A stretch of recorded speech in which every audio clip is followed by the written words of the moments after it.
meninas mais novas, elas acabam fazendo arranjos afetivos com outras mulheres. Bom, e aí a gente pode, inclusive, estender isso para seminários, estender isso para prisões. Tudo. Exatamente. Agora, o que eu quero saber de você você foi salvo pela educação. Pela educação. Estou dizendo salvo na sua integridade, na sua força, pela educação. Fui salvo mesmo, Marília, salvo pela educação. Muitos dos meus colegas da Baixa da Candeia, que era o lugar onde a gente morava, morreram vítimas da violência policial ou da violência entre quadrilhas de traficantes. Eu tive uma educação familiar muito importante. Apesar de ser analfabeta, minha mãe foi uma mulher muito... me deu valores muito íntegros, de integridade, de respeito, né, de honra, de orgulho. E meu pai também, apesar de beber, do conflito que eu tinha com ele tinha uma coisa do orgulho, de passar um orgulho, assim.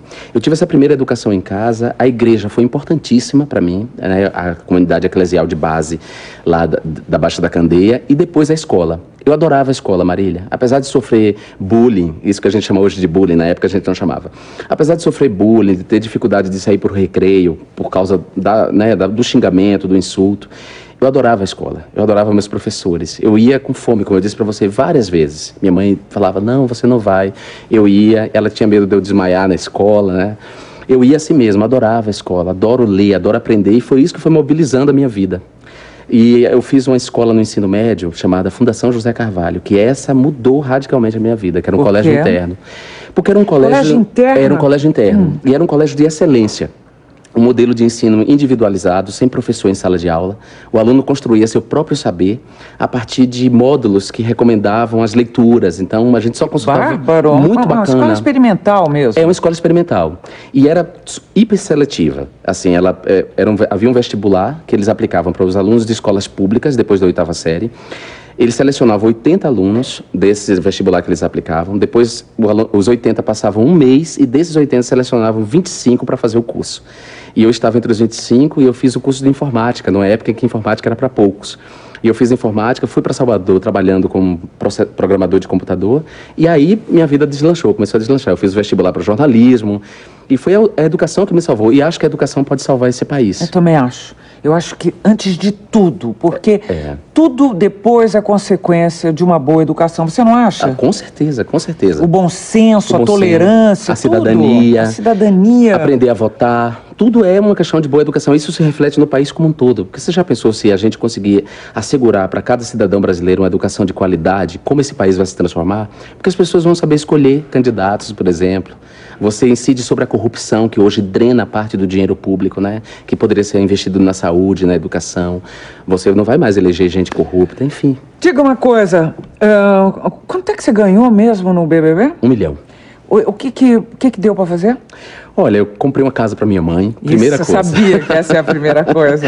Eu comprei uma casa para minha mãe, Marília. A gente morou numa casa, um tempo que deu uma chuva muito forte, e como era uma casa de taipa, né? Que a gente chama de pau a pique. Parte da casa derreteu, assim, o barro derreteu e a gente ficou com aquele buraco ali durante muito tempo. Quando eu comecei a trabalhar como programador, eu e meu irmão, a gente começou a construir uma casa por fora. Essa casa ficou dentro, a gente foi construindo a casa por fora. Mesmo assim, minha mãe, eu via que ela era um pouco satisfeita de morar ali, de continuar morando naquele lugar, e eu pensei, bom, vou dar uma casa para ela. Eu dei uma casa para ela confortável, muito bacana, porque o meu salário de professor universitário, ainda que fosse bom, não era suficiente para dar uma casa para ela. Eu dei uma casa confortável para ela e comprei um apartamento para mim, que eu preciso de um porto seguro, né? O resto, eu ajudei muita gente da minha família que precisava, ajudei bastante, muita gente, amigos também, e apliquei o restante. Então eu fico impressionada como pode render R$1 milhão. Bom, eu quero saber muito daqui para frente da política nacional. Nós estamos terminando o primeiro bloco de frente com o deputado Jean Willis e voltamos em seguida. Até já.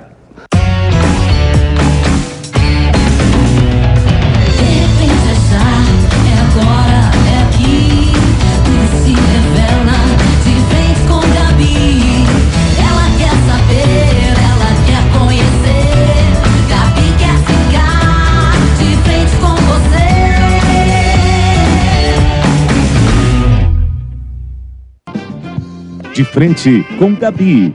Oferecimento Sedex, mais que encomendas, a gente entrega histórias. Vagisil Prevent Plus, para o seu melhor cuidado íntimo. E Shopping Total, ainda maior e melhor para você.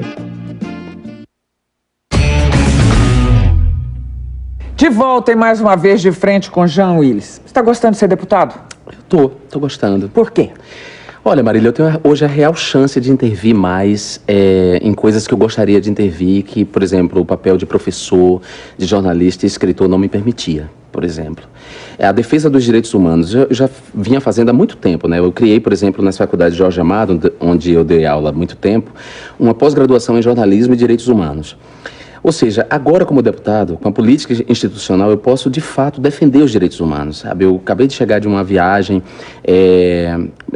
a povos indígenas do sul da Bahia, que vem tendo seus direitos ali violados por poceiros, grileiros. Então, a chance real de ter autoridade, de intervir, de fazer algo em favor das pessoas, só você sendo político institucional. Bom, você chega ao Congresso, Jean, já não um anônimo, não é? Você tinha fama. Eu gostaria de saber se a fama nessa hora ajuda ou atrapalha. Ajuda num ponto, porque como muitos dos deputados me conheciam da experiência do reality show, e eles me viram ali naquela relação, naquele conflito, me consideram um cara bacana, facilita muito a relação entre nós, até chegar mesmo nos opositores, nas pessoas que se opõem, por exemplo, às minhas bandeiras. É mais fácil chegar. Atrapalha na medida em que há um preconceito muito grande com o reality show no Brasil, né? De uma forma geral, as pessoas veem esse gênero televisivo como algo menor e as pessoas que trabalham nele também como algo menor. Então, muita gente fala assim pra mim, eu tô surpreso com o seu conhecimento, eu tô surpreso com como você é articulado, como você conhece. Eu vou dizer uma coisa, é surpreendente. É fato. Pois então. Mas eu não acho que seja pelo BBB. Sim. Eu acho que por um país que anda desfalcado na sua educação, no conhecimento, na cultura. A verdade é essa. É verdade. Você tem razão. E aí eu falo pra eles, olha, tem que dar chances, tem que se permitir quebrar certos preconceitos, né? Todo tipo de preconceito é ruim. Então a gente tem que se permitir conhecer. Aí eu falo pra eles, olha, eu já tinha uma história de vida, eu não nasci em 2005, né? A impressão que se tem é que a gente nasce ali. Não, tinha uma história de vida. Muita gente fala assim, o Big Brother foi importante pra você? Eu falo, foi. Mas foi importante pra mim também entrar na Universidade Federal da Bahia, passar no meu primeiro vestibular.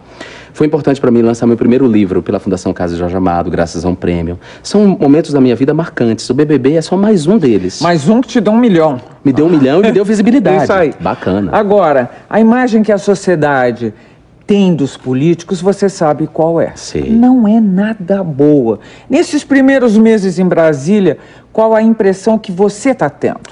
Eu tenho a impressão de que as pessoas têm uma imagem equivocada. Equivocada no geral? No geral, porque quem vai para lá pensar em seus privilégios, em garantir privilégios pessoais, em enriquecer ilicitamente, quem vai para lá pensando em si e não no coletivo é uma minoria. Essa minoria acaba ganhando mais visibilidade, é claro. Porque a função da imprensa, da mídia, é mesmo denunciar. Claro. Para consertar. Isso, para consertar. Não estou reclamando. O papel da imprensa é esse mesmo. Quando a imprensa se dedica só aos canalhas, por exemplo, dá-se a impressão de que todo mundo age dessa maneira, e não é verdade. Independente da ideologia política, né, se direita ou esquerda, a gente é honesta trabalhando, muita gente honesta ali trabalhando. Aliás, você acredita ainda que seja possível dividir os ideais, vamos dizer, em direita e esquerda. Em direita e esquerda. Aliás, a sua cadeira fica onde? Eu entrando pela entrada principal, você fica à esquerda ou à direita? Fica à esquerda. Fica à esquerda, e quando eu falo na tribuna, eu falo à esquerda. É um pouco difícil hoje, né, Marília, dividir, porque se a gente pensar, por exemplo, que o PT foi um partido que no seu nascimento e na sua trajetória esteve à esquerda e hoje é governo, e se alia a políticas consideradas de direita, a gente vê que essa linha não está tão marcada, né? Essa divisão não está tão clara. Mas o meu partido, pessoal, ainda é um partido de esquerda. Você se considera um socialista, por exemplo, ou não? Eu me considero... O seu partido se chama? Socialismo e Liberdade. Exatamente. Mas é importante pensar na conjugação de socialismo e liberdade, porque as experiências do socialismo que nós temos na história foram todas à custa do sacrifício das liberdades. Né? A gente sabe disso. Então, por isso o pessoal deixa claro, marca já na sigla que nós estamos aqui defendendo também as liberdades.